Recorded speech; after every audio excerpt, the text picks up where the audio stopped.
Bienvenue à France en direct. C'est un plaisir de vous retrouver. Le but de cette émission est de vous prouver, à travers les témoignages, à travers les faits réels, que rien n'est perdu. Rien, absolument rien n'est perdu. Vous êtes peut-être en train de vivre un moment difficile. Vous êtes en train de faire face à une situation chaotique. Plusieurs personnes autour de vous vous ont déjà convaincu d'abandonner. Vous ont déjà convaincu de vous adapter au problème, d'apprendre à vivre avec le problème. Bien, nous ne voulons pas vous apprendre à vivre avec le problème. Nous voulons vous apprendre et vous motiver à le combattre, à faire face. Et tous les témoignages que vous allez accompagner dans cette émission, comme d'ailleurs les témoignages que vous accompagnez tout au long de la semaine, sont la preuve que même si le puits est profond, tout puits a une sortie. Même si le tunnel est long, tout tunnel a une fin. Il y a une lumière au bout du tunnel. Et nous voulons non seulement vous montrer la lumière qui est au bout du tunnel, mais nous voulons vous donner la condition de sortir de ce tunnel et vivre en pleine lumière, une vie épanouie, une vie de succès, de réussite, intérieurement, extérieurement. Je vous invite à accompagner aujourd'hui le témoignage de Géraldine. Soyez attentifs. Alors, avant d'arriver au centre d'accueil universel, j'étais en fait une jeune fille triste, j'étais angoissée. Pourquoi? Parce que j'avais en fait vécu dans une atmosphère violente. C'est-à-dire que dans ma famille, en fait, mes parents se bagarraient tous les soirs. Il n'y avait pas de paix, il n'y avait pas de joie, d'amour, rien du tout. C'était vraiment violent. Et suite à cela, en fait, ma mère a décidé de partir de la maison. Du coup, je suis restée avec mon père. Et avec mon père, c'était difficile parce qu'on n'avait pas vraiment de relation fille-père parce qu'il était il était strict avec moi et je me renfermais beaucoup sur moi-même. Donc, j'étais très proche de ma mère. Et même là où elle a été hébergée, une fois, en fait, je suis partie passer le week-end là-bas. Et en fait, j'ai été abusée sexuellement là-bas. Et en fait, on m'a demandé en fait, de garder cela pour moi. On m'a demandé de ne pas en parler à mon père pour pas qu'il y ait des conséquences en fait, plus graves au sein de la famille. Donc en fait, j'ai grandi comme ça. J'ai grandi en fait, en cachant ce que j'avais à l'intérieur de moi. J'ai grandi en montrant jamais qui j'étais en fait. J'étais une jeune fille d'apparence, c'est-à-dire que je montrais tout le temps que tout allait bien, que je souriais tout le temps devant mes copines. Aucune ne savait en fait ce que j'avais véritablement à l'intérieur de moi. Et même jusqu'au point, en fait, à l'âge de 12-13 ans, en fait, j'en avais tellement marre. Je me posais des fois la question, mais pourquoi je suis en vie? Pourquoi en fait, qu'est-ce que je fais sur cette terre-là? Parce que je voyais pas un futur en fait pour moi. Et j'avais décidé, en fait, j'ai pris des médicaments. Je voulais en fait en finir avec ma vie. Je voulais mourir parce que je me disais, j'ai rien à faire sur cette terre-là, je ne sers à rien. Donc, je suis arrivée comme ça, en fait, au centre d'accueil, donc vide à l'intérieur, avec des envies de suicide, avec un mal-être tellement fort, en fait, à l'intérieur de moi. En fait, je devais aller chez ma mère et que je devais repartir, en fait, après chez mon père. Pourquoi? Parce que j'étais tellement proche, en fait, de ma mère que la séparation, en fait, chaque week-end, c'était dur pour moi. Parce que en fait, j'avais pas de dialogue véritable avec mon père. Du coup, à chaque fois que j'étais là-bas, je me sentais seule, je me sentais mal, en fait, je me sentais incomprise. Pour moi, c'était les moments les plus difficiles parce que je savais que j'allais être la semaine toute seule, renfermée en moi-même. J'allais vivre d'apparence parce que je ne montrais pas non plus à mon père que je n'allais pas bien. Je lui faisais croire que ça allait alors que ça n'allait pas bien du tout. Et c'était vraiment ces moments-là, en fait, qui étaient durs pour moi. À l'âge de 12-13 ans, j'en avais marre, en fait. Je me posais la question pourquoi, en fait, j'étais en vie, à quoi je servais. Et j'ai décidé, en fait, de prendre des médicaments parce que j'en avais marre de vivre, en fait. Je savais même pas pourquoi j'étais en vie. Pour moi, j'avais pas ma place, en fait, sur la terre. Du coup, j'ai pris des médicaments pour pouvoir mourir, en fait. Quand j'ai pris ces médicaments-là, j'ai juste eu mal physiquement, mais ça m'a rien fait, en fait, parce que ça m'a rien fait. Grâce à Dieu, ça m'a rien fait. Et après ça, en fait, ma mère a été informée par rapport à ça. Et c'est là que vraiment, elle a commencé à être plus avec moi, de vraiment commencer à me parler et justement à m'inviter à l'église. Bien, voyez quelle était la situation de Géraldine il y a quelque temps en arrière. Vous êtes peut-être dans une situation que vous considérez pire. Vous dites, mais Christophe, mon problème est pire. Ma situation est pire. Mais la question ici n'est pas de se mesurer à un autre problème. La question ici n'est pas de mesurer les problèmes, parce que chaque problème est différent. Et d'ailleurs, pour Dieu, il n'y a pas de problème plus difficile que l'autre. Non.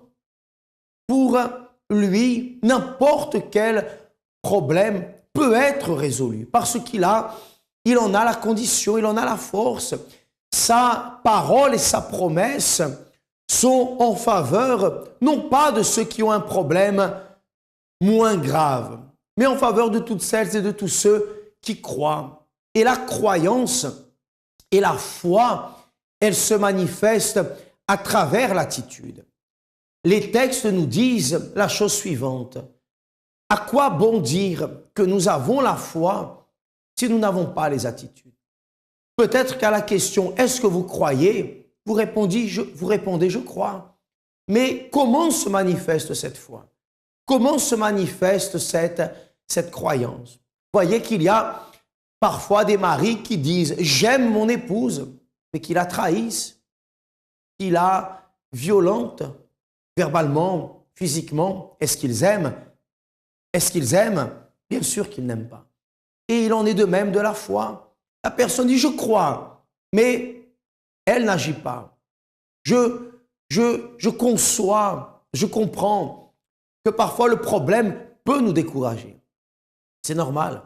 Vous pouvez en ce moment être découragé, être triste, être abattu, même être anxieux, ne pas savoir quoi faire. Mais il existe une solution.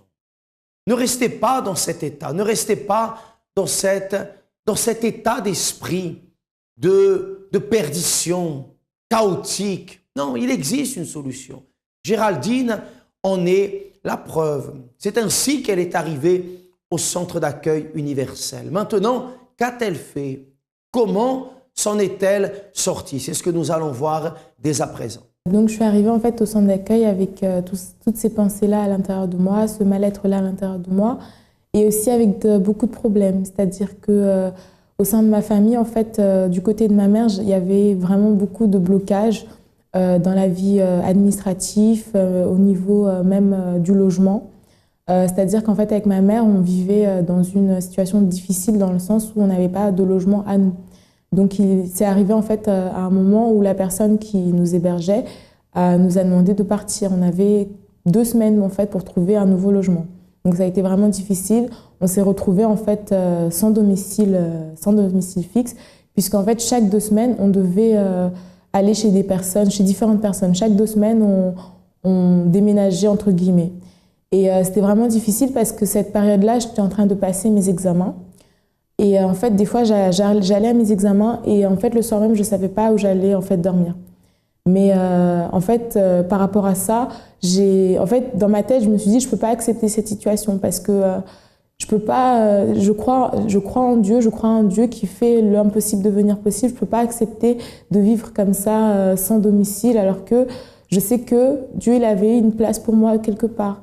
Et du coup, par rapport à ça, j'ai agi la foi. Dans quel sens? Dans le sens où j'ai décidé en fait de sacrifier. J'ai demandé, en fait, à cette période-là, il y a eu la campagne d'Israël. Et en fait, j'ai décidé de faire cette campagne d'Israël-là dans le but en fait de trouver ce logement. Et en fait, mon sacrifice, je l'ai construit de mes propres mains, c'est-à-dire que j'ai créé des choses en fait pour aller vendre, pour justement déposer sur l'autel.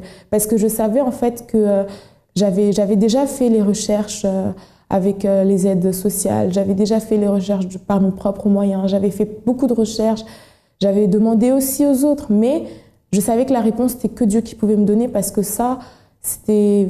je savais que la réponse, elle était qu'en Dieu et par rapport à ça, j'ai dû en fait manifester ma foi dans mon sacrifice en fait. Et donc, ça a été vraiment...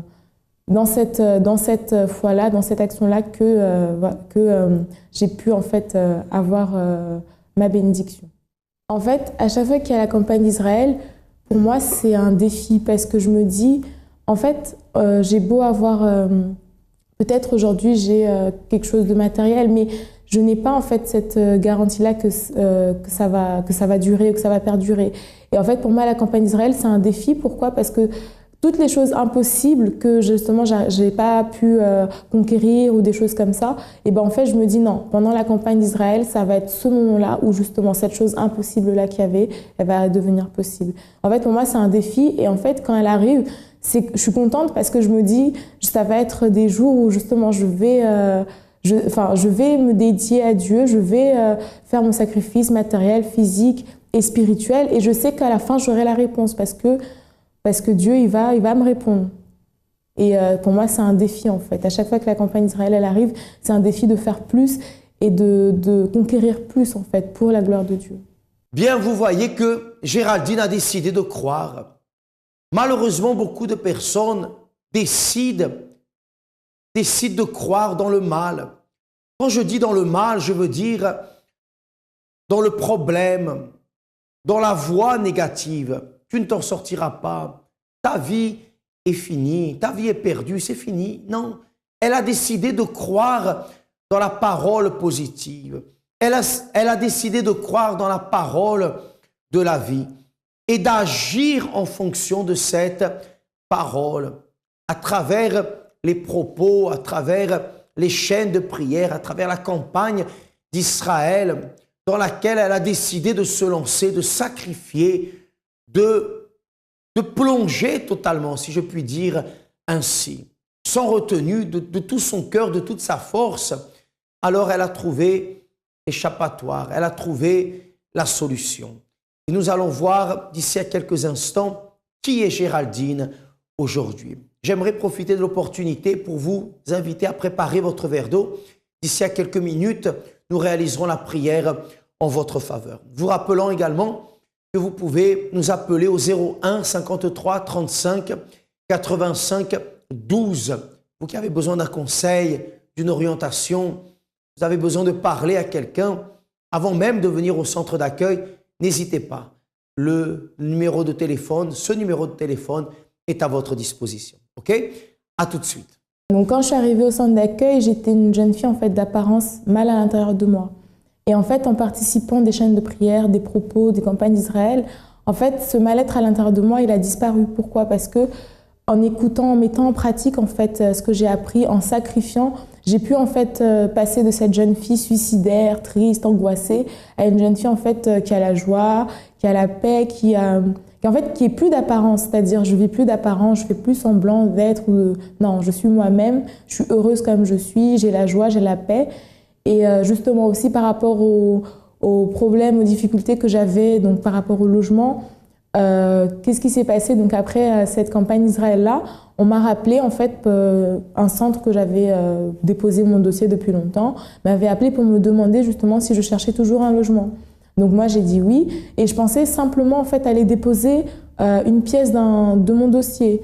Et la dame me dit bah non, tenez vos clés, on fait l'état des lieux, vous pouvez emménager dès aujourd'hui. J'étais tellement étonnée parce que je m'y attendais pas du tout. Je pensais simplement aller déposer un dossier et je ressors avec les clés de mon logement. Et en plus, Dieu m'a pas mis dans un logement n'importe où en fait. J'habite dans un quartier riche de Paris. Même moi, en fait, quand je sors de chez moi, je me dis mais qu'est-ce que je fais là? Et en fait, ça, c'est le résultat de la campagne d'Israël parce que mon sacrifice, en fait, Dieu a écouté mon sacrifice a acclamé pour moi et aujourd'hui, j'ai cette bénédiction-là par rapport à mon logement, mais le plus important par rapport à mon intérieur, en fait, de passer de ce mal-être-là à une jeune fille, en fait, heureuse, véritablement heureuse avec Dieu. En fait, avant, j'étais vide. J'étais angoissée, j'étais triste, j'étais tout le temps, je pleurais pour rien, pour tout et pour rien.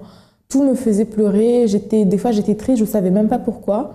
Et en fait aujourd'hui, plus du tout, je suis plus angoissée, j'ai plus ce vide à l'intérieur de moi que j'essayais de remplir avec des choses du monde, j'ai plus ça du tout. Parce que justement, je suis remplie du Saint-Esprit, j'ai cette joie en fait, j'ai cette joie même. On peut passer des difficultés, mais la joie en fait d'être un avec Dieu, la joie de vivre, la joie en fait la joie d'être avec Dieu tout simplement, avoir la paix, se sentir aussi aimé, valorisé. Ça aussi c'était quelque chose que avant non, pour moi j'avais pas de valeur. Et Dieu m'a donné cette valeur. Et maintenant, j'ai conscience de cette valeur, de cet amour qu'il a pour moi. Et ça me donne une joie immense, une paix voilà, que je n'avais pas du tout avant. Plus envie de me suicider, la joie de vivre justement. Chaque jour, en fait, c'est une joie en fait. Chaque jour, c'est une joie d'être dans la présence de Dieu, c'est une joie d'être avec Dieu, c'est une joie de vivre pour Dieu. C'est plus ce questionnement-là que je me demandais, pourquoi je suis en vie, qu'est-ce que je fais là sur cette terre. Non, Dieu m'a donné en fait, il m'a donné la vision, il m'a donné cet objectif-là, cet objectif. Il m'a donné un objectif pour ma vie que je n'avais pas avant. Moi, le centre d'accueil, ça représente là où j'ai appris déjà à connaître Dieu. Là où j'ai appris la foi. J'ai tout appris en fait au centre d'accueil parce que avant je connaissais Dieu de nom, mais je ne savais pas c'était quoi la foi. Je ne savais pas qu'est-ce que c'était en fait être dans la joie, être dans la paix avec Dieu. Tout ce que je suis aujourd'hui en fait, je le dois au centre d'accueil, à cette école en fait qui m'a appris à comment avoir la foi, comment sacrifier en Dieu, comment en fait transformer ma vie, comment passer de cette jeune triste, de cette jeune vraiment sans avenir à une jeune en fait visionnaire, à une jeune qui a des objectifs, qui a changé sa vie. Pourquoi? Parce que j'ai appris dans les réunions, dans les propos, dans le sacrifice, j'ai appris en fait à changer ma vie. Parce que pour moi, je pensais pas quand je suis arrivée à l'église, je pensais pas du tout qu'un jour j'aurais pu être heureuse, un jour j'aurais pu changer de vie en fait. Et le centre d'accueil, pour moi, ça représente ça. Ça représente en fait l'école qui m'a permis de changer mon avenir. Dieu a transformé une personne vide, une personne perdue, une personne découragée, une personne qui vivait dans la rue, en une personne heureuse, épanouie, qui aujourd'hui vit dans un bel appartement, donc, est bien logée. Bref, une vie totalement transformée. Et cette promesse, cette proposition, elle est pour vous également. Pour vous qui nous accompagnez chaque jour. Et cela ne sert à rien de dire, mon Dieu, quel témoignage fort, quelle parole forte. Ne restez pas seulement spectateur, devenez acteur du changement de votre vie. N'attendez pas que les choses changent d'elles-mêmes, parce qu'elles ne changeront qu'à travers votre attitude de foi. Et chaque jour, vous apprenez comment faire, n'est-ce pas? Bien, nous avons notre verre d'eau, intercédons, prions ensemble. Seigneur, notre Père et notre Dieu, nous unissons notre foi dans ce moment de prière. La prière est le pont et le lien qui nous amène vers toi, qui nous amène vers les cieux, qui nous amène vers la réponse. Je ne sais pas la réponse dont elle a besoin. Je ne connais pas la souffrance de cette personne qui peut-être, Seigneur, fréquente déjà les réunions du centre d'accueil ou peut-être n'est jamais venue. Mais une chose est sûre, c'est que si elle est en prière avec nous en ce moment, c'est parce que là, au fond d'elle, il y a une espérance, il y a une foi, il y a un espoir d'un changement. Alors touche dans cette vie, pénètre maintenant dans cette vie, viens opérer le changement, la transformation, viens lui redonner, Seigneur, l'énergie positive, viens la remplir de volonté, de bonne volonté, de détermination, de courage, viens l'aider à faire la différence. Je veux consacrer cette vie entre tes mains et te demander de remplir cette eau que nous présentons maintenant, qu'elle présente avec nous de ton énergie, de tes vertus, et qu'en buvant, elle boive la vie, et que non seulement son corps, mais toute sa vie soit vivifiée. Ainsi nous le déterminons. Amen. Et grâce à Dieu. Bien, buvez maintenant de cette eau et soyez bénis, soyez fortifiés par le pouvoir de Dieu.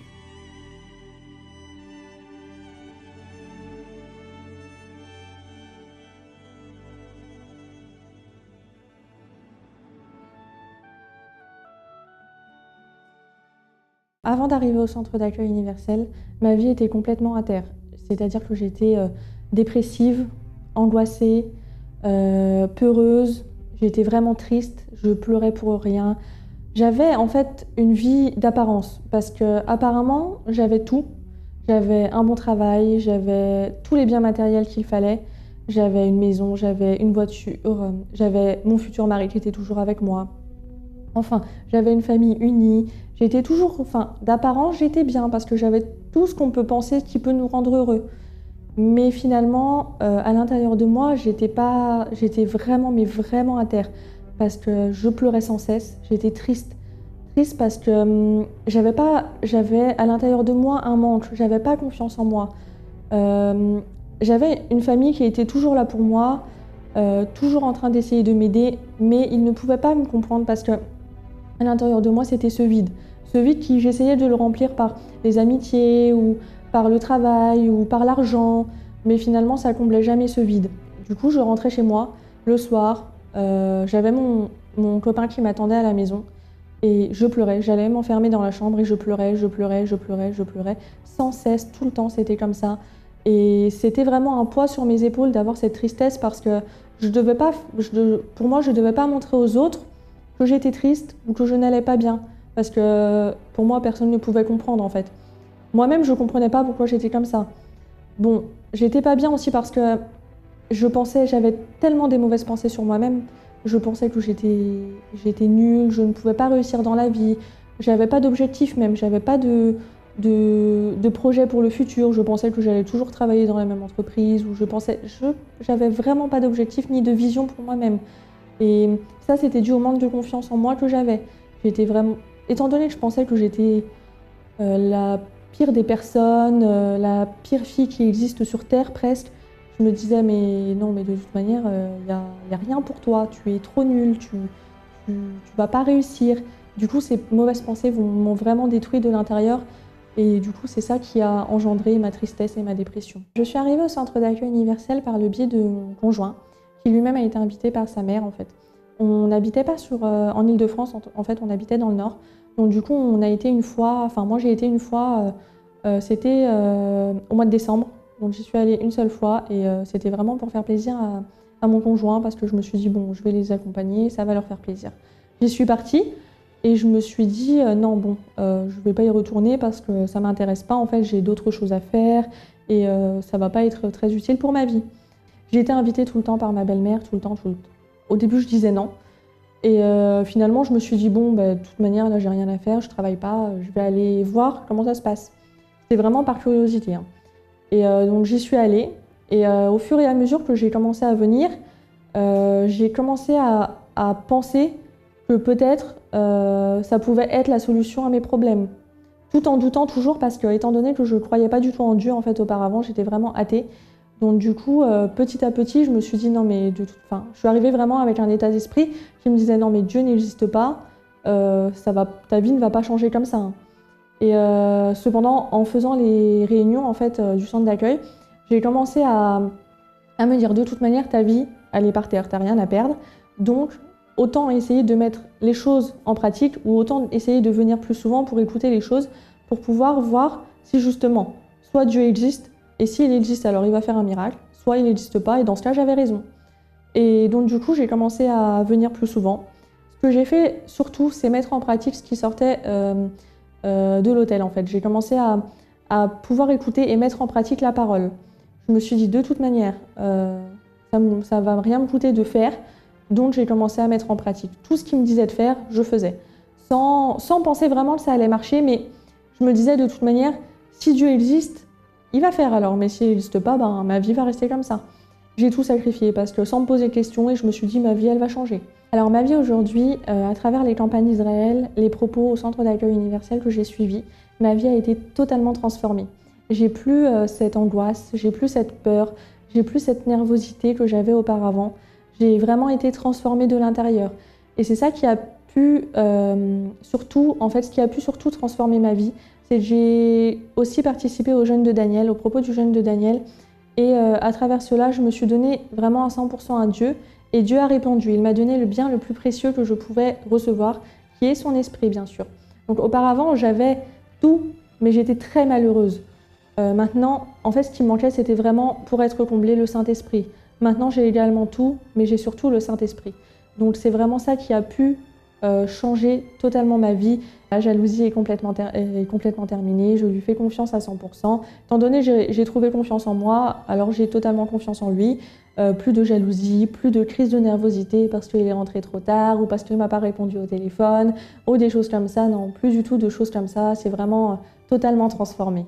Le centre d'accueil pour moi a vraiment été le lieu de la transformation de ma vie. C'est vraiment une école, pour moi c'est vraiment une école qui a transformé ma vie et qui continue à transformer ma vie. Ça représente tout pour moi, le centre d'accueil universel.